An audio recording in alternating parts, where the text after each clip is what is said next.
Hello बच्चों, let's see the question. The question is the number of peptide bonds present in pentapeptide leucine N के phenyl. तो यहाँ पे हमें सबसे पहले देखना है क्या हमारा की कंसेप्ट है इस क्वेश्चन का. सो की कंसेप्ट जो हमारा यूज होने जा रहा है वो हमारा यूज होगा what is peptide bond. Peptide bond होता क्या है आखिर. सो पेप्टाइड बॉन्ड इज सिंपली दो अमाइनो एसिड्स के बीच में कोई भी बॉन्ड. जैसे कि एग्जांपल ले लेते हैं, एक हमारे पास अमाइनो एसिड है एलेनिन, एक है हमारे पास ग्लाइसिन. इन दोनों के बीच में ये जो बॉन्ड प्रेजेंट है, इस बॉन्ड को हम कहते हैं पेप्टाइड बॉन्ड,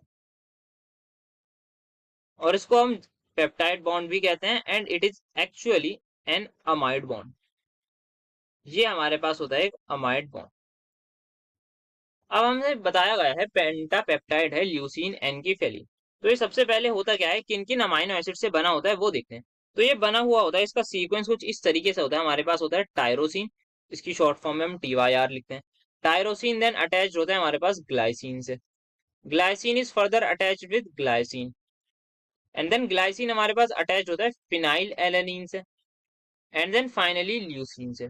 तो ये एक पेंटापेप्टाइड है. पेंटापेप्टाइड का मतलब ये है, इसमें जो है कितने अमाइनो एसिड्स होंगे, 5 अमाइनो एसिड्स होंगे.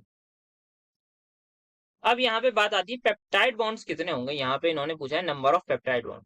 तो यहाँ पे हम सिंपली काउंट कर सकते हैं, एक पेप्टाइड बॉन्ड, दो पेप्टाइड बॉन्ड, तीन पेप्टाइड बॉन्ड, चार पेप्टाइड बॉन्ड. सो टोटल कितने पेप्टाइड बॉन्ड प्रेजेंट है हमारे पास. यहाँ पर हमारे पास प्रेजेंट है 4 पेप्टाइड बॉन्ड्स. सो पेप्टाइड बॉन्ड्स क्या होते हैं, सिंपली हमारे पास दो अमाइनो एसिड के बीच में जो बॉन्ड बना हुआ होता है उसको हम कहते हैं peptide bond. So the final answer is going to be option number B. Hope you understood it well. Best of